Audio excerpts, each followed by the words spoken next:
Amados hermanos, hoy nos reunimos como pueblo de Dios para contemplar el misterio profundo y trascendental de su presencia viviente entre nosotros, en su palabra y manifestada en la comunidad de fe que compartimos. La escritura de este domingo nos invita a abrir nuestros corazones al poder transformador de esa palabra que ilumina nuestras vidas y nos llama a vivir en comunión como un solo cuerpo en Cristo. Aunque cada uno de nosotros sea único y de igual modo la Iglesia muestre desde sus orígenes diversidad de patriarcados, carismas, tradiciones, sabemos que en el Espíritu Santo experimentamos una unión mística con Cristo, la vid verdadera. En esa diversidad reconciliada descubrimos el brillante testimonio del amor infinito de Dios que nos une y nos envía como portadores de esperanza para el mundo. En la primera lectura de la liturgia de la palabra, somos testigos del pueblo de Israel, reunidos en torno a Esdras, quien proclama con solemnidad la ley de Dios. En este momento, colmado de reverencia y devoción, nos recuerda que la palabra de Dios trasciende el simple texto escrito. Es una voz que interpela, consuela y transforma. El pueblo llora al escucharla, pues reconoce en ella el eco de la voluntad divina que da sentido y propósito a su existencia. Aquellas lágrimas eran piadosas, lágrimas que son recogidas por Dios en su redoma, como nos dice la Escritura. Cercano está el Señor a los quebrantados de corazón y salva a los abatidos de espíritu. Y es que cuando nuestras lágrimas son sinceras, el corazón de Dios se conmueve. Pueden ser lágrimas de arrepentimiento o de gozo, pero lo cierto es que al derramar nuestras lágrimas en su presencia, el alma experimenta una liberación profunda. La contemplación de la santidad de Dios, de su misericordia y su amor puede llevarnos a las lágrimas. No nos ocultemos de Él, pues no hay regazo más acogedor sobre el cual derramar nuestro llanto. Hoy también nosotros nos congregamos como iglesia para escuchar esa misma palabra, que es lámpara para nuestros pasos, luz para nuestro camino. ¿Reconocemos en ella la voz del Dios viviente? ¿Permitimos que penetre en nuestros corazones, que ilumine nuestras sombras y transforme nuestras vidas? La palabra de Dios no está destinada solo a ser escuchada, sino a ser vivida. En ella apreciamos el llamado a convertirnos en discípulos comprometidos, llevando su mensaje al mundo a través de nuestras acciones. Para ello es necesario que la sintamos tan profundamente como lo hizo aquel pueblo hebreo, no movido por las emociones pasajeras, sino en verdad. Esto es en realidad la misión de todo bautizado, ser manifestación viva del Señor ante un mundo confundido y decrépito. San Pablo, en su carta a los Corintios, nos introduce en el misterio del cuerpo de Cristo. Nos recuerda que todos somos miembros de un solo cuerpo, diversos en dones y funciones, pero unidos en el Espíritu. Cada uno de nosotros tiene un lugar y una labor específica en este cuerpo. Y nuestras diferencias no son motivo de división, sino una riqueza que refleja la plenitud del amor de Dios. La Iglesia, como cuerpo de Cristo, se encuentra animada por el único Espíritu que la une en la fe y la santifica. Así como el cuerpo humano está compuesto por múltiples partes que trabajan en armonía, de igual forma los creyentes, unidos por un solo espíritu y una sola fe, forman esta comunidad viva. Lo que cada uno recibe como don no es algo exclusivo o aislado, sino que está destinado a ser compartido. Aquello que el Señor concede a uno lo entrega para beneficio de todos, llamándonos a una comunión de bienes espirituales donde cada gracia, cada talento es un regalo para edificar el cuerpo entero.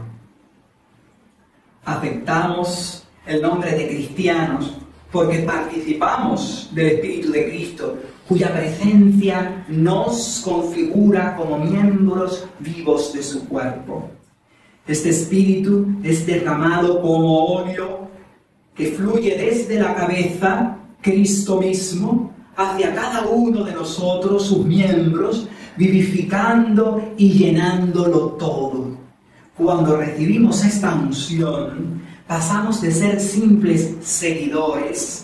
Somos ahora pueblo sacerdotal, llamados a irradiar la alegría y el amor que provienen de Él.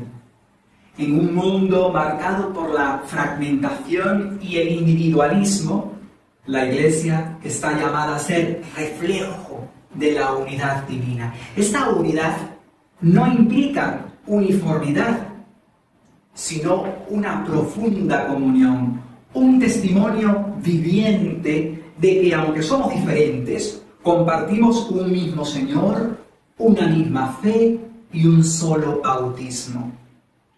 Pero ¿cómo podemos vivir esta unidad en nuestra vida? ¿Cómo podemos ser auténticos testigos del amor de Dios a través de nuestra fraternidad? Sin lugar a dudas, perseverando en la meditación constante de la palabra del Señor. De modo que el mensaje que compartimos con la humanidad sea el mismo, y un mensaje certero, que no se acomode a las normas de una sociedad que ha elegido apartarse de Dios y en su desvinculación se precipita en la oscuridad y la desolación. El verdadero cristiano, en lo más profundo de su ser, debe reflejar y sentir que brota del corazón esas palabras del salmista: tus palabras, Señor, son espíritu y vida. Con la certeza de que la ley del Señor es perfecta y fuente de paz eterna para el alma, el cristiano se entrega a su sabiduría, que es fiel y que guía a los que buscan la luz en la oscuridad. Al igual que el salmista, el cristiano anhela que las palabras de su boca y la meditación de su corazón asciendan a la presencia del Señor, quien es nuestra roca firme y nuestro Redentor. En ese deseo ardiente se revela la auténtica unidad, una comunión profunda en la acogida y vivencia de la palabra divina, la cual es como un fuego purificador, transforma, eleva y da vida. Su luz expone la verdad y nos libera de las cadenas que nos atan, ya sea por pecados personales o por estructuras opresivas. Cristo, a través de su palabra, nos da el poder para desenmascarar estas fuerzas malignas. Su invitación es clara: vivir en la novedad de su gracia y no permitir que el enemigo nos robe la esperanza. Al acercarnos a Él con fe, encontramos la fortaleza para enfrentar cualquier adversidad y proclamar su voluntad con valentía. En el mundo de hoy se ha vuelto cada vez más difícil descubrir los impulsos del mal. Como se predijo en las Escrituras, en estos tiempos aparecerían lobos disfrazados de ovejas que trastocarían la palabra de verdad para engañar a los elegidos. Este es sin duda una obra del demonio que trabaja insidiosamente para sembrar confusión y desvío. Debemos, por lo tanto, pedir con urgencia toda la fuerza del cielo y la valentía de los santos para poder discernir y enfrentar estos engaños. Tal es el caso de la llamada obispa episcopal Miriam Badi de la Catedral Nacional de Washington, D.C., quien hace unos días pronunció un discurso que, bajo el pretexto de la caridad cristiana, personificó la confusión teológica y moral de gran parte del cristianismo liberal contemporáneo. La invocación de Badi a nuestro Dios para justificar su petición de misericordia revela una incomprensión fundamental de la misericordia y justicia divinas. La verdadera misericordia no afirma un comportamiento que dañe a los individuos o a la sociedad. Si bien la Iglesia está llamada a amar a las personas, también debe decir con valentía la verdad sobre el pecado, ya que el pecado destruye la dignidad y la libertad que Dios concede a la humanidad como portadora de su imagen. Al equiparar los temores derivados de la conducta ilegal o la confusión moral con el sufrimiento justo de los oprimidos, Badi confunde la compasión bíblica con las ideologías seculares modernas, que utilizan la máscara de la caridad y el amor para lograr el mal y la destrucción insidiosa del alma y de la sociedad moral. Su retórica implica que la autonomía personal es suprema, pero las Escrituras enseñan lo contrario. La libertad humana solo se ejerce correctamente cuando se alinea con la verdad de Dios y el bien común. Uno de sus puntos más chispeantes fue usar el miedo de los niños trans. Consideramos que este discurso es bochornoso y totalmente separado de la verdad. ¿Cómo puede ser que un cristiano apoye la mutilación física y la aniquilación de la conciencia de los niños? La niñez debe ser preservada de toda ideología sucia y nociva. Ellos necesitan crecer protegidos, libres de influencias que puedan distorsionar su desarrollo natural. Cuando ellos lleguen a la adultez tendrán la libertad de elegir el camino que quieran, haciendo uso de su libre albedrío, y que juzgue Dios. Pero usar un púlpito para manipular de esta forma la palabra misericordia, normalizar la infancia trans, hablando de un miedo que no existe porque es infundado, es más que vergonzoso, es diabólico. Prácticas como la mutilación de género y otras formas de autolesión contradicen el designio divino, causando daño irreversible en aquellos que han sido presa de tales espejismos experimentales contrarios a la biología, la ciencia y el sentido común, y en última instancia afectan gravemente a toda la sociedad, creando caos, enfrentamiento y confusión. Afirmar tales comportamientos son aceptables es negar la misericordia que va a defender, porque la verdadera misericordia busca restaurar y sanar, no dejar a las personas quebrantadas en el lodo del error. Es precisamente lo que nos dice Jesús en el Evangelio de hoy. Me ha enviado a anunciar el Evangelio a los pobres, para anunciar a los cautivos la libertad, a los ciegos la vista, para dar libertad a los oprimidos, para anunciar el año de la gracia del Señor. Esto es, sin querer profundizar demasiado en su condición de obispo. La ordenación de Bani como obispo representa en sí misma un claro alejamiento de la enseñanza bíblica y apostólica, que la excluye de la prerrogativa de usar correctamente la palabra de verdad. La riqueza sacramental está fundamentada en signos naturales que por su semejanza simbolizan o significan realidades espirituales. El episcopado, instituido por nuestro Señor Jesucristo y preservado por la Iglesia indivisa a lo largo de los siglos, ha sido conferido solo a varones. Desde esta perspectiva sacramental, no se puede considerar legítima la sucesión apostólica en quienes, aunque puedan adoptar signos externos de dicha dignidad, no cumplen con los requisitos establecidos por la tradición. Como bien sostenemos los católicos antiguos, la sucesión apostólica no es sólo ostentar un linaje histórico de sucesión ininterrumpida que conecta con uno de los apóstoles, sino además mantenerse fieles a las enseñanzas universales de la Iglesia, a las enseñanzas católicas que se expresan en la tradición.